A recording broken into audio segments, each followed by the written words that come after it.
수업을 통해 여러분은 미래 식량 자원으로 식용곤충의 가능성을 이해할 수 있고 우리나라 식용곤충의 종류를 알 수 있습니다. 미래의 식량, 식용곤충 이야기. 안녕하세요. 오늘은 음식에 대해서 살펴보도록 하겠습니다. 사람들은 종종 묻습니다. 맛있는 것도 많고 먹을 것도 많은데 왜 곤충을 먹니? 라고 말이죠. 지구상 최대의 생물 군단인 곤충이 일상 음식으로 우리 식탁에 성큼 다가오고 있습니다. 영화 설국열차 보셨나요?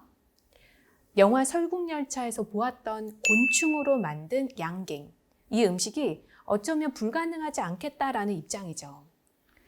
미래 슈퍼푸드로 불리는 식용곤충은 우리나라뿐만 아니라 전 세계에서 주목하고 있는 식량입니다. 최근 우리나라에서는 식용곤충을 이용해서 요리를 만드는 일을 많이 볼 수 있습니다. 예전에는 어떻게 곤충을 먹어? 깜짝 놀란 사람들이 이제는 곤충도 좋은 음식이 될 수 있구나 이렇게 말하는 시대가 온 거죠. 우리는 물질적으로 인류 역사상 가장 풍요로운 시대에 살고 있습니다. 적절한 돈을 내기만 하면 언제든 맛있고 먹음직스러운 음식을 먹을 수 있는 환경에 있죠. 그러나 맛있는 음식 속에 건강함, 그리고 자연을 위한 배려, 이런 것들이 포함되어 있을까요? 알록달록한 빛깔을 내는 그 맛있는 음식 속에는 무엇이 들어있을까요? 우리가 먹는 맛있는 음식 속에는 화학적으로 만든 식품 첨가물이 가득하기도 하고 좁은 우리 안에서 가둬지면서 키운 가축을 재료로 하기 위해서 필수적으로 넣을 수밖에 없는 항생제와 성장 촉진제가 들어가 있기도 합니다. 어쩌면 이 음식을 만들기 위해서 아마존 열대우림은 파괴되고 그곳 사람들은 삶의 터전을 잃을 수도 있습니다. 그래서 우리는 자연을 생각하는 음식, 우리 삶을 더 건강하게 하는 음식에 대해 생각해야 합니다. 그 대안으로서 식용곤충에 대해서 살펴보겠습니다. 지구상의 인구는 계속해서 늘어가고 있습니다. 인구가 늘어가는 만큼 땅이 늘어가진 않을 테니까 1인당 지구는 계속해서 좁아지고 있다고 볼 수 있습니다. 여기에 온난화를 비롯한 기후변화도 일어나고 전 세계적인 도시화로 인해 농촌에는 사람이 없어지고 있습니다. 이런 일들이 지속되면 사람이 먹고 살 식량이 충분히 마련될 수 있을까요? 전화 한 통이면, 스마트폰에서 클릭 몇 번만 하면 치킨을 비롯해 온갖 음식을 배달해 올 수 있습니다. 이렇게 먹을 것이 흔했던 적이 있었을까 싶죠. 실제로 우리는 지금 역사상 가장 풍요로운 시대에 살고 있습니다. 어쩌면 지구 어느 한쪽에 사는 사람들의 식량에 대해서 걱정할 수 있는 여유가 있을까 싶어요. 그래서 전 인류의 식량에 관심을 기울여 연구하는 UN 농업 식량 기구가 있는 것인데요. 여기서 중요한 역할을 담당하고 있습니다. 농기계와 비료 등 농업 향상 기술은 빠르게 향상되어 발전하고 있지만 인류가 꾸준히 늘어난다고 해도 이러한 농업 기술은 급속도로 발전하게 되면서 우리의 풍요로움을 과연 지속할 수 있을까? 안타깝게도 학자들은 이러한 생각에 부정적입니다. 하지만 현재와 같이 고기를 소비한다면 단백질만큼은 부족하리란 것이 학자들의 예측이기도 하죠. 고기를 먹지 않는 채식주의자들도 있지만 일반적으로 고기를 사람들이 즐겨 찾고 있습니다. 치느님이란 단어가 보여주듯이 육식이 주는 즐거움이 정말 크죠. 고기의 소비는 계속 늘어나고 있지만 축산업 역시 기술이 발달하고 대규모되면서 사람들의 수요를 충족시키고도 있고요. 한편으로는 그만큼 문제를 발생시키고 있습니다. 축산업에 따른 환경오염은 구제역과 조류독감과 같은 안정적인 생활을 방해하는 요소들을 끊임없이 발생시키고 있습니다. 이런 상황에서 인구가 증가하게 되면 앞으로 우리는 고기 구경은 힘들 것이라는 전망이 나오고 있습니다. 이에 대한 곤충은 하나의 대안으로서 우리의 우울한 식탁에 대해서 반짝반짝 빛나며 떠오르고 있습니다. 그런데 우리는 여기서 한 가지 생각해 볼 게 있죠. 우리가 혐오스럽다고 생각하기도 하는 이런 곤충이 우리가 정말 식탁에 올라서 먹을 수 있을까? 여기서 식용곤충의 정의를 좀 살펴보면요. 식용이라는 것은요, 먹을 수 있는 또는 사람이 먹어도 되는, 먹는 용도, 이런 것을 말합니다. 그러니까 식용곤충은 우리가 먹을 수 있는 곤충, 그 다음에 먹는 용도로 사용하는 곤충을 말하는 거겠죠. 그런데 여름철 내내 우리를 괴롭히던 모기, 부엌 한 구석에 기어다니는 바퀴벌레, 이런 걸 떠올리면서 식용곤충을 생각한다면 우리는 정말 도저히 못 먹을 것 같죠. 일반적으로 곤충은 비위생적이고 먹어서는 안 되는 것으로 알려져 있기 때문입니다. 영화 설국열차에서도 프로틴 블럭의 실제가 바퀴벌레인 것을 밝혀졌을 때 얼마나 많은 관객들이 놀랐는지 몰라요. 그리고 매우 불쾌해하고 징그러워했죠. 물론 아무 곤충이나 먹을 수 있는 것은 아닙니다. 먹을 수 있는 안전성이 확보가 되어 있는 곤충은 해충과는 다른 것이에요. 깨끗하고 위생적인 환경을 필요로 합니다. 유엔에 따르면 현재 지구상에서 우리가 음식으로서 이용할 수 있는 곤충은 1900여 종에 이른다고 해요. 그리고 다른 전문가들은 그 이상일 것이라고 이야기하기도 합니다. 그럼 식용곤충과 환경은 어떤 관계가 있을까요? 곤충을 많이 키울수록 환경 파괴가 심각해진다면 아마 식용곤충은 이 세상에 등장하기도 전에 쓴맛을 보게 되었을 거예요. 결론부터 말하자면 곤충은 환경에 꼭 필요합니다. 곤충은 식물을 열매를 맺게 도와주고 보다 많은 식물이 더 다양해지는데도 기여합니다. 인간의 먹거리로서의 곤충은 환경을 더 보존하는 데 도움을 주죠. 인간이 먹는 육식 대신에 육식의 하나인 곤충을 먹거리 재료로 사용한다면 가축에게 드는 많은 양의 물, 사료 이런 것들을 줄이는 데 도움을 줄 수 있습니다. 한 가지 예를 들어보겠습니다. 여기 그림을 보시면 두 가지 경우가 나옵니다. 태양 에너지가 있고요. 옥수수가 있죠. 우리는 태양 에너지와 물 이런 것들로 옥수수를 키울 수 있습니다. 첫 번째를 보시면요. 이 옥수수를 키워서 이것을 사람이 먹는 것입니다. 두 번째 그 아래에 있는 것은 옥수수를 키워서 소에게 주고 인간이 이 소를 먹는 경우죠. 첫 번째 경우가 채식주의자라면 두 번째 경우는 육식주의자라고 할 수 있습니다. 여기서 우리가 좀 생각해 볼 때 작은 단서를 좀 주면서 이걸 생각해 보도록 할게요. 만약에 인간이 하루에 1kg을 먹어야 살 수 있다라고 합시다. 그러니까 인간이 한 명 살려면 1kg을 먹어야 된다는 거죠. 그리고 옥수수가 매일 1000kg씩 생산할 수 있다고 해봅시다. 그리고 우리가 이거를 몇 명이 살아갈 수 있는지를 좀 보도록 할게요. 첫 번째 경우는요. 햇빛을 가지고, 그러니까 태양 에너지를 가지고 물을 줘서 이제 옥수수를 키웠습니다. 그래서 1000kg의 옥수수가 생산이 됐어요. 1kg당 한 사람이 살 수 있다고 했으니까 1000kg의 옥수수를 사람에게 먹이면 사람 1000명이 살 수 있겠네요. 그럼 두 번째 경우를 볼게요. 두 번째 경우는 이제 옥수수를 키워가지고 이것을 소에게 먹이고 이 소를 사람이 먹습니다. 이게 육식주의자죠. 그러면 첫 번째 경우와 마찬가지로 1000kg의 옥수수가 생산이 됐어요. 이것을 소에게 먹이면 소는 1000kg의 옥수수를 먹었지만 100kg만 자신의 몸에 살을 찌웁니다. 여기서 에너지 효율이라는 게 등장하는데요.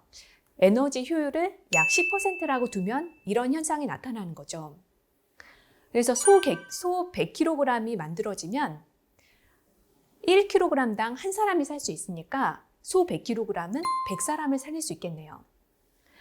아까 전에 채식주의자의 경우는 1000사람, 그 다음에 육식주의자의 경우는 100사람을 살릴 수 있다는 결론이 나옵니다. 물론 소와 옥수수는 에너지의 질이 다르기 때문에 정확한 예라고 할 수 없지만 우리가 이런 단편적인 예를 살펴보면 이 같은 면적 안에서 식물을 재배했을 때 그 식물 자체를 먹는 것과 그 식물을 소에게 주고 이렇게 한 단계를 걸친 다음에 인간에게 올 경우 에너지 효율 때문에 인간에게 도달하는 그 양이 적어질 수 있다는 겁니다. 생산자, 소비자 등 에너지가 전환할수록 그 과정에서 에너지 손실이 일어나기 때문인데요. 그럼 왜 소는 100kg만 몸에 저장할 수 있을까요? 소는 옥수수를 먹으면 그 옥수수를 다른 데 많이 사용합니다. 자신이 먹은 옥수수를 가지고 몸의 대사 과정에 사용하는 거죠. 호흡을 하기도 하고요. 배설물로 내보내기도 합니다. 이런 게 다 옥수수로부터 나오는 거겠죠? 그리고 무엇보다 체온을 따뜻하게 유지하는 데 옥수수를 사용합니다. 그래서 환경을 덜 파괴하기 위해서는 채식주의자가 육식주의자보다 더 낫다라고 하는 거죠. 같은 면적에서 식물을 키울 때 육식주의자가 된다면 환경은 더 파괴될 수밖에 없습니다. 그럼 여기서 우리는 곤충에 대해서 좀 적용해 볼게요. 우리가 채식만 할 수 없는 이유가 바로 단백질 때문인데요. 곤충은요, 동물의 일종이기 때문에 단백질과 동물이 가지고 있는 철분, 칼슘 이런 것들이 매우 풍부합니다. 조금 전에 봤던 그림에 적용해 보겠습니다. 곤충에게 옥수수를 주면, 그러니까 식물을 주면 곤충은 자기가 먹은 식물의 50에서 90%를 몸에 저장할 수 있습니다. 그러니까 옥수수 1000kg을 먹으면 최대 900kg의 곤충이 생산되는 거죠. 곤충도 동물의 한 부분 아닌가요? 의문을 품는 학생이 있을 거예요. 맞아요. 곤충도 동물에 속합니다. 소, 닭, 돼지와의 차이점은 바로 곤충이 냉혈 동물이라는 거죠. 쉽게 말해서 몸에 난방을 하지 않습니다. 그래서 그만큼 에너지가 몸에 저장되는 거죠. 인류가 곤충을 안전하게 섭취하게 되면 보다 많은 사람의 식량 문제를 해결할 수 있고요. 자연의 입장에서도 봐도 환경이 덜 파괴되는 거죠. 여기 그림 보시면 사료 10kg이 있죠. 이 10kg을 한쪽에서는 곤충에게 먹였을 때, 다른 한쪽에서는 소에게 먹였을 때를 나타내고 있습니다. 사료 10kg을 소에게 먹이면 1kg의 쇠고기를 얻을 수 있지만 그 사료를 곤충에게 먹이면 약 9kg의 곤충을 얻을 수 있는 거죠. 미래의 식량, 식용곤충의 종류. 그럼 우리나라 식용곤충은 몇 개나 될까요? 나라마다 선정한 식용곤충의 종류가 달라요. 우리나라에서는 현재 2021년 총 8종류의 곤충을 식용곤충으로 정하였습니다. 2개는 성충이고요. 나머지 6개는 애벌레입니다. 이 성충은 여러분도 아시겠지만 어른곤충을 뜻하는 거죠. 하나하나 먼저 살펴볼게요. 벼메뚜기 성충, 쌍별 귀뚜라미 성충. 그 다음에 여러분은 익숙하죠? 누에 번데기, 갈색 거저리 유충, 장수풍뎅이 유충, 흰점박이 꽃무지 유충. 그 다음에 백강잠이라 그래서 흰 가루병에 걸려 죽은 누에를 말린 게 있어요. 그 다음에 아메리카 왕, 거저리, 유충 이렇게 있습니다. 근데 여러분도 아시겠지만 곤충은 성장 단계가 각각 좀 우리가 보기에는 좀 많이 다르죠. 알, 애벌레, 번데기, 성충 이런 순서로 이제 성장을 하는데요. 이제 번데기가 있는 경우도 있고 없는 경우도 있겠죠. 근데 우리가 식용곤충을 선정할 때 만약에 벼메뚜기를 선정했다. 그러면 벼메뚜기의 알, 애벌레, 번데기, 성충 이런 것들을 모두 먹는 것이 아니라 그 성장 단계 중에 하나만 선택해서 섭취합니다. 그래서 곤충의 종류가 앞에 있고요. 그 뒤에는 그 성장 단계가 붙는 거예요. 그래서 벼메뚜기, 성충 이렇게요. 그 다음에 쌍별 귀뚜라미, 성충, 장수풍뎅이는 유충 이렇게 먹게 되는 거죠. 그러면 우리 벼메뚜기 성충에 대해서 좀 살펴볼게요. 벼메뚜기는요, 논이나 경작지 근처의 풀밭에서 주로 자라요. 그래서 농약이나 환경오염에 아주 취약한 것으로 알려져 있고요. 그래서 벼메뚜기가 발견이 됐다. 그러면 거기는 농약을 거의 사용하지 않았구나 이렇게 생각하시면 됩니다. 이 반가운 것은 이 벼메뚜기가 일반 식품으로 인정을 받으면서 벼메뚜기 성충을 키우는 농가가 점점 늘어났다는 건데요. 우리나라뿐만 아니라 해외에서도 벼메뚜기를 식품으로 인정하고 사용하는 곳이 늘어나고 있습니다. 대표적으로 멕시코, 라오스, 태국 이런 곳에서는요, 기름에 튀기거나 요리의 소스로서 많이 사용하고 있어요.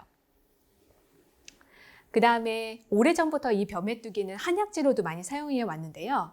한약에서는 벼메뚜기를 책맹이라고 불러요. 그래서 본초 강목이나 백초경 등에서 책목을 약재로 사용하는 방법이 기록되어 있습니다.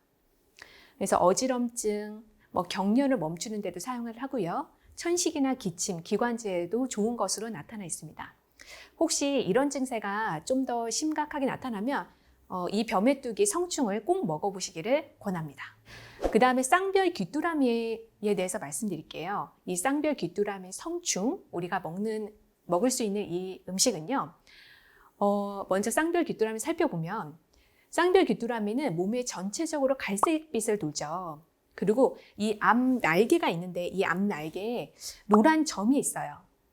그래서 쌍별 귀뚜라미 성충은 굉장히 이름이 길고 복잡하다 그래서 그 별명을 지어줬는데 이 별명에 바로 사용되는 특징이 노란색 점입니다. 농림축산식품부에서 식용곤충 이름짓기 공모전을 열었었는데 이 쌍별 귀뚜라미 성충 이것을 뭐라고 하게 되냐면 쌍별이라는 이름으로 불려지게 되죠. 쌍별이라는 이름이 당선되면서 이제 사람들이 쌍별 귀뚜라미 유충을 쌍별이라고 부르는데요. 정식명칭은 아니지만 별명으로서 자주 불려지고 있습니다. 이 쌍별 귀뚜라미 성충은요. 라오스, 말레이시아, 아프리카에 많이 분포하고 있고요. 우리나라에서는 주로 동물의 먹이로 많이 사용돼 왔습니다. 양서 파충류나 조류, 관상어류의 먹이로 사용되어 왔고요. 요즘에는 좀 많이 대중화되어 있죠. 그리고 이제 우리가 식용곤충으로서 인정받으면서 음식의 하나로서 사용되고 있습니다. 영양면에서도 많이 좋다고 알려져 있는데요. 단백질의 함량이 무려 60%인 것까지 있어요. 그래서 요즘에 건강을 위해서 닭가슴살 드시는 분도 계시는데 이렇게 쌍별 귀뚜라미 성충을 먹는 것도 굉장히 좋을 것 같다는 생각이 드네요. 그 다음에 누에번데기에서 살펴볼게요. 저는 누에번데기 하면은 옛날 어렸을 적에 대공원에 가서 먹었던 게 생각이 나요. 대공원에 가면 이렇게 지금도 이렇게 한쪽에 누에번데기를 구워서 파는 걸 볼 수가 있죠.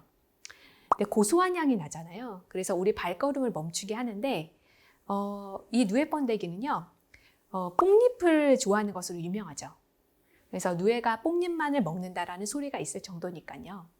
그래서 이 뽕잎도요. 굉장히 청정한 지역에 잘 자라는 그런 식물이기 때문에 누에가 얼마나 또 깨끗한 것을 좋아하나 이렇게 생각할 수도 있을 것 같습니다. 누에는 누에 나방과에 속하는 애벌레고요. 그 다음에 몸통은 원통이고 그 다음에 몸은 젖빛을 떼고 있는 것으로 알려져 있습니다. 누에는 알에서 나왔을 때 검은색 빛을 띠기 때문에 개미 누에라고 불린다고 해요. 누에가 이제 뽕잎을 먹으면서 자라면서 차츰 단단한 고치를 형성하면서 번데기가 됩니다. 우리나라에서 일반 식품으로 인정받은 것이 바로 이 누에 번데기인데요. 누에 번데기에는 단백질뿐만 아니라 비타민 E도 풍부하게 함유되어 있다고 해요. 그래서 노화 방지를 위해 또 불면증을 치료하는 데도 사용되고 있습니다. 오래전부터 우리나라의 조상들이 누에와 함께 여러 가지 생활에서 함께 잘 살아왔는데요. 그럼 언제부터 누에를 키워왔을까? 이거를 연구하는 분이 있었는데 정확하게 알 수는 없었다고 해요. 오래전 누에가 중국으로부터 우리나라에 들어왔다는 기록만 있다고 합니다. 자, 그 다음으로 우리 갈색 거저리 유충에 대해서 살펴볼게요. 갈색 거저리는 딱정벌레목 거저리과에 속하는 곤충입니다. 갈색 거저리 유충은 흔히 밀웜이라고 불리기도 하죠. 여러분 많이 들어보셨죠? 영어의 밀웜에서 이제 유래한 거고요. 이 갈색 거저리 유충은요, 여러분 요즘에 많이 들어보셨을 것 같은데 고소해라는 별명을 가지고 있습니다. 씹을수록 고소한 맛이 나기 때문인데요. 그래서 요즘엔 조미료의 대용품으로까지 사용되고 있습니다. 그 다음으로 장수풍뎅이 유충을 좀 살펴볼게요. 장수풍뎅이는요, 딱정벌레목 풍뎅이과에 속하는 곤충입니다. 우리는 곤충 행사나 마트 등에서 장수풍뎅이를 쉽게 볼 수 있어요. 이 곤충은 풍뎅이 중에서 가장 큰 편이고 곤충 전체에서도 좀 큰 편에 속하죠. 현재까지 우리나라에서 가장 많이 유통되고 있는 곤충이기도 합니다.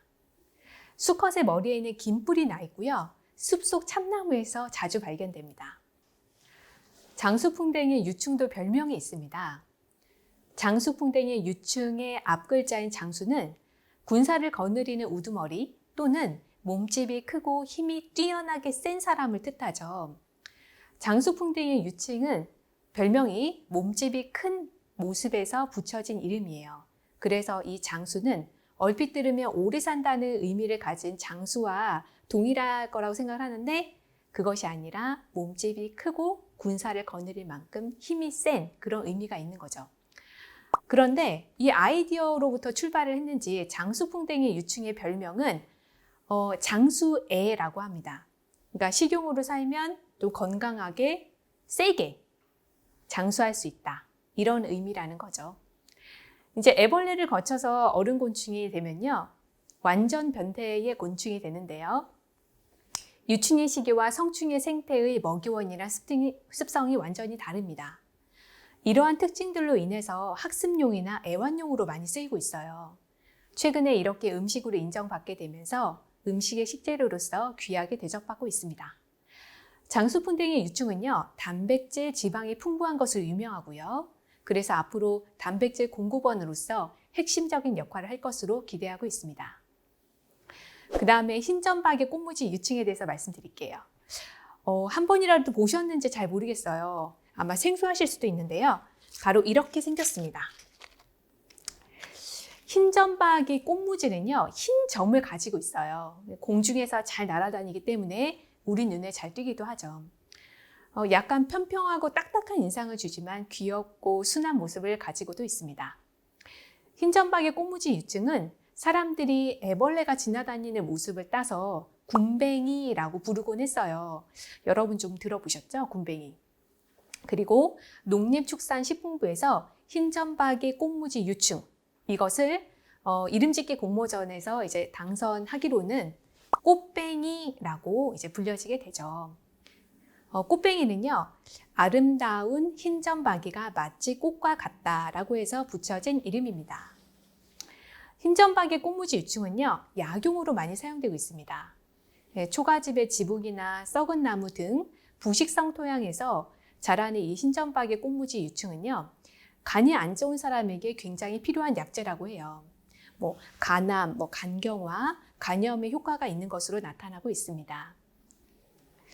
또 이제 관절염에도 효과가 있다고 하니까요. 꼭 필요하신 분들은 흰점박이 꽃무지 유충에 대해서 관심을 가져주시면 좋겠습니다. 백강잠에 대해서 말씀드리도록 하겠습니다. 이 백강잠은 좀 생소하시죠? 저도 처음에 들었을 때는 좀 낯선데 라는 생각이 들었어요. 이게 병에 걸린 누에가 이제 약재로 쓰이는 경우예요. 이제 인간의 건강을 위해서 병에 걸린 누에까지 사용해야 한다니 곤충의 세계가 정말 무궁무진하구나 이렇게 생각하기도 하죠.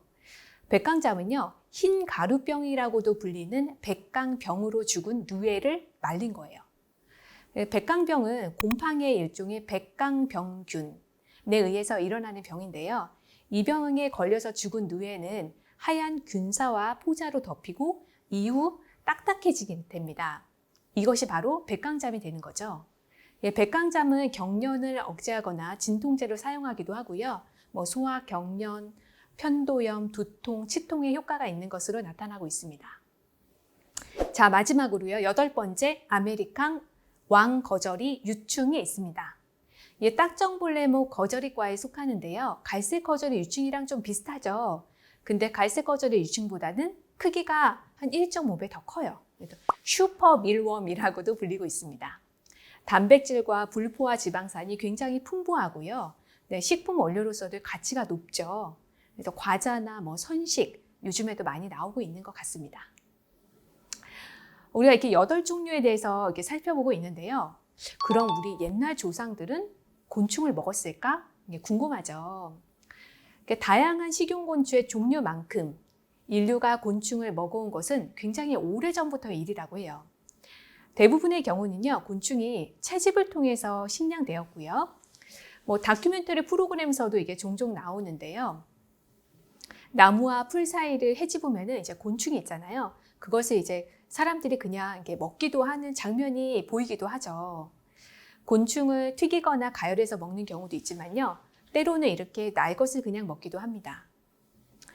하지만 우리가 식품으로서 좀 더 안전성을 확보하기 위해서는 적절한 어떤 환경이 조성되어야 되고, 그 다음 일정한 절차에 따라서 그 나라의 환경에 맞게 또 심리에 맞게 선정해서 먹는 것이 중요한 것 같습니다. 우리나라에서 곤충을 먹는 사람들은 곤충이라는 인식 없이 먹는 경우가 참 많았어요. 그러니까 아마 약용으로 먹여왔기 때문이 아닌가 싶습니다.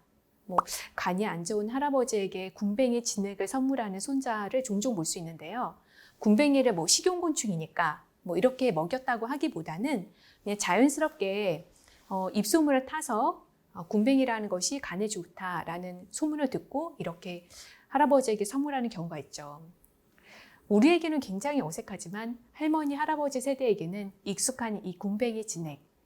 현대의 서구 음식 맛에 익숙해지면 자연스럽게 멀어진 우리의 좋은 먹거리가 아닌가 싶습니다. 이 곤충 음식은 과거로부터 우리나라 사람들의 좋은 이렇게 치료제가 되어 왔고 우리의 건강을 지켜준 음식이죠. 그러면 어디에서 그 증거를 찾을 수 있냐면요. 동의보감에서 찾을 수 있어요. 1910년에 허준이 편찬한 이 동의보감은요. 의학책이죠. 동의보감에 등장하는 곤충이 굉장히 많습니다. 우리가 지금 식용곤충으로 선정한 8가지 외에도 굉장히 많이 있는데요. 대표적으로 꿀, 애벌레, 그러니까 벌애벌레, 나나니, 벌집, 사마귀 알, 매미 허물, 백강잠, 누에똥, 배짱이, 여러 잠자리 등 굉장히 많은 그런 곤충들이 등장하고 있습니다. 그러면 곤충이 정말 영양면에서 그렇게 훌륭할까 하는 생각이 들 때가 있죠. 저는 어렸을 때 이게 제가 살던 곳이 앞에 이게 논이었어요. 논밭 이렇게 되게 많았는데 거기서 이제 메뚜기를 잡아다가 이제 메뚜기가 이렇게 죽은 것을 보면은 그 안에 어떠한 모습일까 이렇게 보이잖아요. 그 몸속을 볼 때가 있는데 그 안에 보면은 그냥 이렇게 똥이 주로 많은 것 같다는 생각이 들지만 그 안에도 굉장히 다양한 내장이라든가 성분들이 많이 있겠죠. 그 중에서도 이 식용곤충 안에는 우리가 정말 필요로 하는 단백질이 많이 들어 있습니다. 우리 몸을 한번 현미경으로 들여다보면 굉장히 작은 단위의 세포가 있죠. 이 세포는 겉에 이게 막이 있는데 이 막을 이루기 위해서는 기본적으로 단백질이 필요합니다. 세포 안에 여러 가지 구성 성분들, 예를 들어서 핵, 미토콘드리아 이런 것들을 만들기 위해서 단백질이 필요하죠. 이제 곤충에게 얼만큼의 단백질이 있을까 이렇게 조사한 연구를 보니까요. 한 100종 종류의 곤충을 조사해 보니까 단백질의 양이 한 13%에서 많게는 70% 이상 차지한 것으로 이제 알게 되었습니다. 메뚜기는 한 20% 정도의 단백질이 있다고 해요. 그 작은 몸 안에 단백질이 굉장히 많은 거죠. 식물은 단백질을 거의 가지고 있지 않아서 채식주의자들은 채소만 먹을 때 단백질이 많이 부족해질 수 있어요.